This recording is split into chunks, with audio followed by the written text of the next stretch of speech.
Hey, what's going on everybody? Welcome to Weeaboo Wednesday. Yet again, I'm going to bring you guys another decision that I want you to make for me with a vote. Today, we're going to be voting between two really random figures. One of them is the Figma of Drossel from Excel World.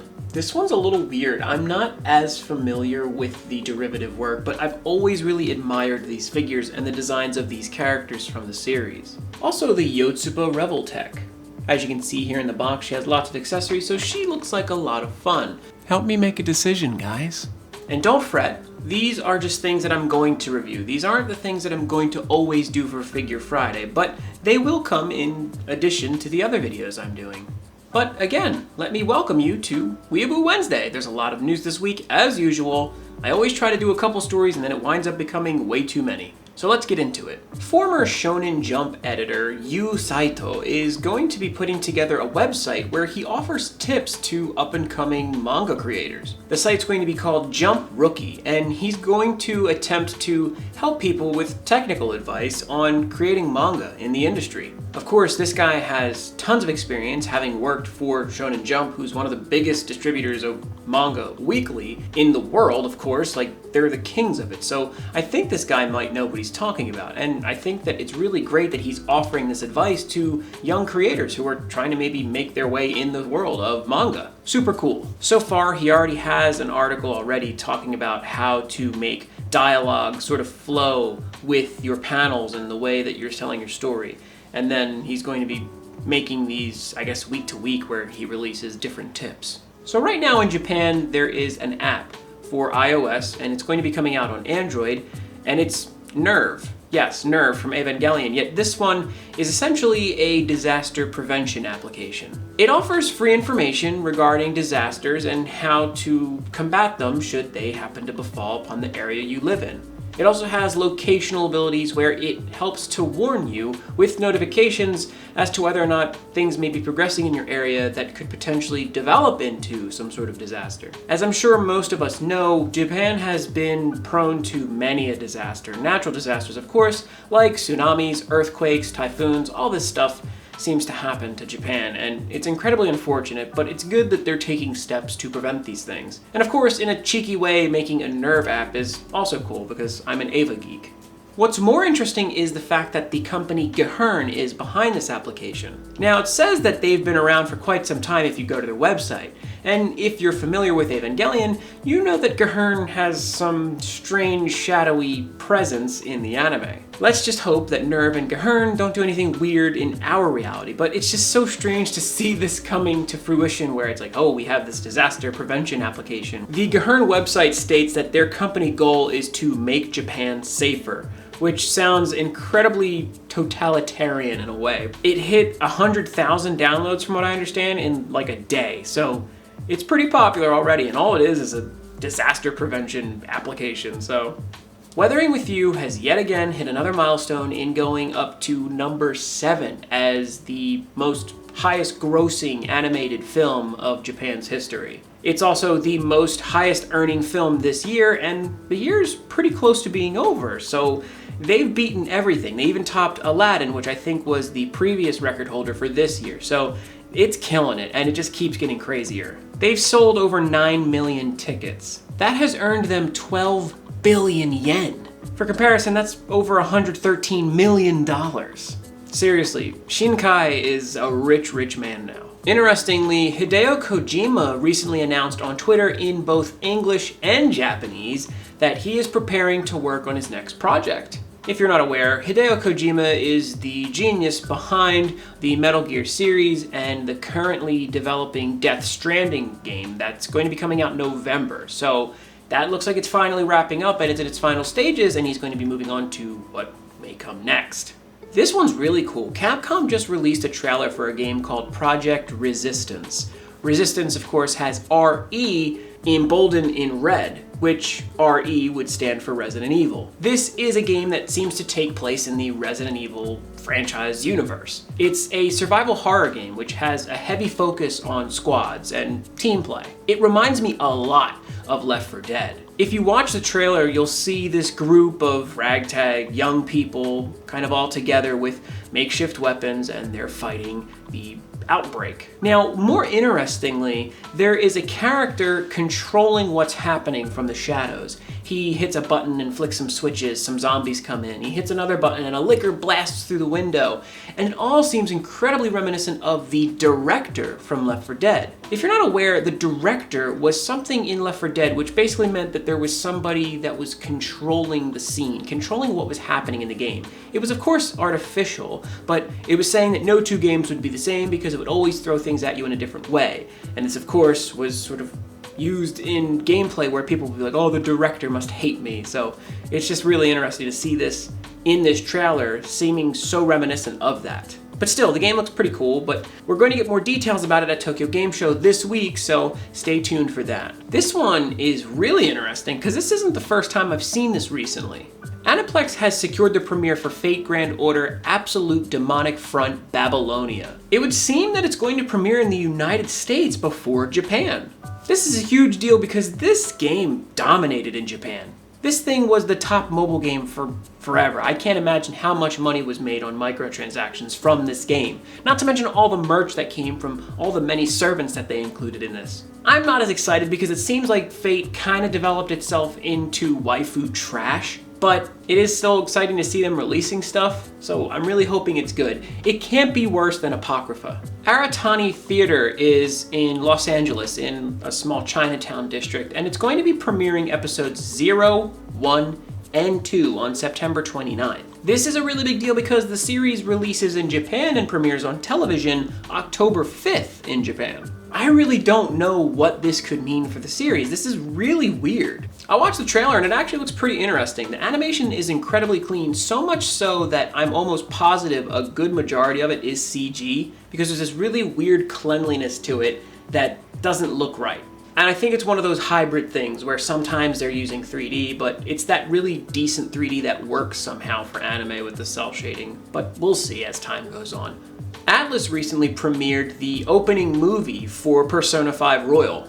This game comes out next month in Japan. We're not going to get it until April of 2020, which is quite some time away, but whatever. The intro is incredibly cool. It's all very heavily animated in 2D, which of course I'm sure lends some of the credit to the fact that they made an anime of Persona 5 not terribly long ago. This is all really well animated, and it even features the new character in there, and it all looks great. It's really great to see the whole cast again being animated so well and so detailed. Though I will say that I think I prefer the original opening movie from just regular Persona 5. But that's just me. There's a lot more color in this one, that's for sure. But man, it is so anime, it's crazy. I did not expect to be talking about Pokemon Sword and Shield so affectionately. But it would seem that a new trailer has come out and they've shown off some new Pokemon and even some new features. Hilariously, there is this crazy new bird Pokemon and I love it. Its name is Cramorant. It's this goofy, like, pelican or something. It's ridiculous. It's crazy, this bird. It's this huge bird with its goofy beak and these dopey eyes. It even has this ability where if it uses like a water move, like surf, it somehow retrieves a fish from the water and keeps it in its mouth. And then when it's attacked, it offsets the damage from that to the fish. And then it throws the fish at the enemy and deals that damage to the enemy. It's ridiculous. That's so broken. But I love it. It's really crazy to see this sort of odd passive ability. I'm not sure if they're going to be doing this with a lot of Pokemon, but that's a really cool feature. Additionally, there's a new feature where you can camp with your Pokemon. There's a huge emphasis on nature in this game. There's a very big, sprawling world, and of course, that means there's an area for you to sit down and pitch up a tent and hang out with your Pokemon. This is complete with some new mini games. It almost reminds me a lot of the Pokemon Me, where you could rub the stylus and pet your Pokemon. There's little things where you can do with them. You can cook with them and feed them, play little games with them with little toys and stuff like that. It's all really cute, and I do like that they're doing more with the series, with the mechanics. It may seem a little silly, but I don't know, I just have a soft spot for it. Additionally, you can visit other people's camps and play with their Pokemon, which is great because I do want to see more social ability between Pokemon games. One of the great things though about this trailer is they show some character customization options, and it seems like there are plenty. This is one thing that I've always wanted out of Pokemon was more avatar creation ability. They've played with it here and there, but it's always been kind of lackluster. This one seems like they're giving you a ton of options for customization, and that's great. They need something that's more personable to you as a player. Look, the original Pokemon crew is getting old. We need more substance out of these games. I want to be able to make my OC in Pokemon. And just as a reminder, Pokemon Sword and Shield come out November 15th, so keep that money put away. There's even going to be a special version of the Switch Lite that's like gray with pink and blue buttons that has the Pokemon on the back of it. It looks pretty cool. Sans is in Super Smash Bros. Kind of. So recently there was another trailer that showed off some character stuff, and some of the things that they showed were costumes from Mii's.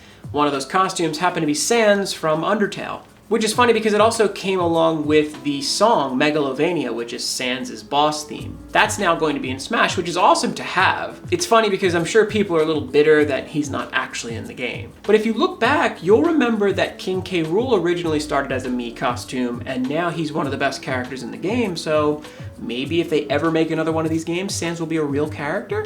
What I think is most interesting is that the gun skin for the Mii Gunner is actually the Gaster Blaster. That's a pretty cool feature. Additionally, there were some other Mii costumes as well, but I think more interestingly, they announced the next character, which is... Come on. My man, Terry Bogard, Burning Naku! I am super stoked about Terry being in Smash Bros. Because if you recall, Ryu and Ken, they play like input characters. You actually have to do their moves, and you get better damage out of doing the inputs when you do those. I always thought that was a really cool idea, and it does make those characters play a lot differently. Putting Terry in would be another situation where they could make him a very interesting character. I love that Terry's in it because I love Fatal Fury, and additionally I loved King of Fighters as a kid. Mai Shiranui was quite a crush of mine. I did want Iori, and they did tease me in that trailer, but it's okay. I feel like Terry is probably a little bit more iconic when you look at the series on the outside. So I'm excited to see him in the game. Though I guess they could always make an Echo Fighter of Terry Bogard as a girl. I mean, she's pretty cool. She is a fatal cutie. Seriously though, she's got some big old tits. Xenoblade Chronicles Definitive Edition. This is pretty huge for a lot of people. I know quite a few people that absolutely love Xenoblade Chronicles, the original one. This is a 10-year-old Wii game, and honestly, it seems like the reference has stayed with it ever since. I've always wanted to play it, and when they re-released it on the 3DS, I was pretty excited to do so, yet I never bought it. So now I feel like I probably still shouldn't because the 3DS is dead, and the Switch is the system of the future for Nintendo. So I'm excited to see that in 2020 we're going to be getting a re-release of Xenoblade Chronicles with completely redone and overhauled graphics. They're gonna look amazing, and already the trailer looks beautiful. So, you know, I'm really feeling it. My boy gonna be like, Dumpa, Ricky! I'm just gonna go ahead and shout out my boy Jabari right now with that backslash. Delicious in Dungeon is another one of those manga that I pick up every time I go to the bookstore. I really love the covers, and when I've looked through, the art and everything seems super cute in the actual manga itself. It's kind of a tongue-in-cheek manga where it seems like it blends this weird sort of cooking aesthetic with fantasy and dungeons and stuff like that. But recently there was a commercial for the 8th volume of the manga, which was animated by Studio Trigger, and it looks amazing. I swear, if Trigger adapted that into an anime, that would be really cool. But honestly, this video was great, and it just makes me want to read that manga even more now. African Office Worker is an interesting title. Say those 3 words aloud, and it sounds very specific. It's not a bad thing, I just think it sounds particularly interesting. And honestly, this anime looks incredibly interesting. It's based off of a manga, it's an adaptation, and it's going to be coming out pretty soon. It starts October 6th, and it's going to be this goofy sort of experimental anime that shows a lot of different anthropomorphized animals from the African savanna and the jungles and stuff like that, but in business attire and working in an office. It looks really goofy, but I'm into stuff like this, especially whenever you put animals in something and sort of make them more humanized. It's always interesting. Shirokuma Cafe is a great example of this. And honestly, the cover of the manga for this African office worker looks a lot like a cover for a Nichijou manga, and it almost makes me think like, man, if it can get any level of that humor, this will be a great show. And that toucan looks awesome. I love that goofy toucan. He's crazy. Listen to him.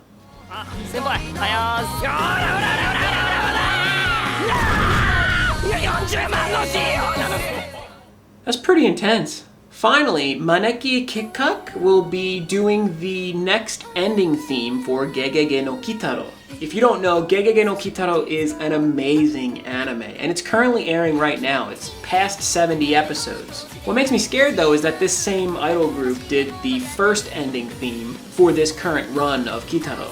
This kind of makes me think there's a strange bookend theory going here, where they did the original ending theme back in the beginning, and they're now doing the ending theme all the way at the end to really encapsulate everything.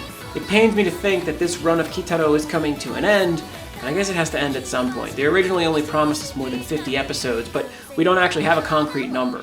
From what I understand though, it's performed really well, and it deserves as much as it can get because it's a wonderful anime, and if you haven't watched it, Gegege no Kitaro is iconic. It's about yokai, so you really can't go wrong. And that's everything. That's everything for this week. And yeah, it's so great to have you guys here for another video. Thank you so much for watching. If you did like this video, make sure to leave a like on the video. If you haven't subscribed yet, please do so. It does help me out, and it makes me feel great that I'm making these videos and people are watching them and enjoying them. What did you think was the best story? Or why don't you drop a comment and tell me what figure you thought I should review? Remember, we have the Figma and the Reveltech. Make your decision. I say it all the time, but I have some awesome stuff coming soon, so please stay tuned to the channel, and I always appreciate you guys coming and liking the videos and commenting. Love you guys so much for that. If you want to watch something else, I'm going to go ahead and link right here my most recent review, which was of a Godzilla figure, so that's always awesome. And until next time, remember, you are my favorite little sheep. Isn't he cute?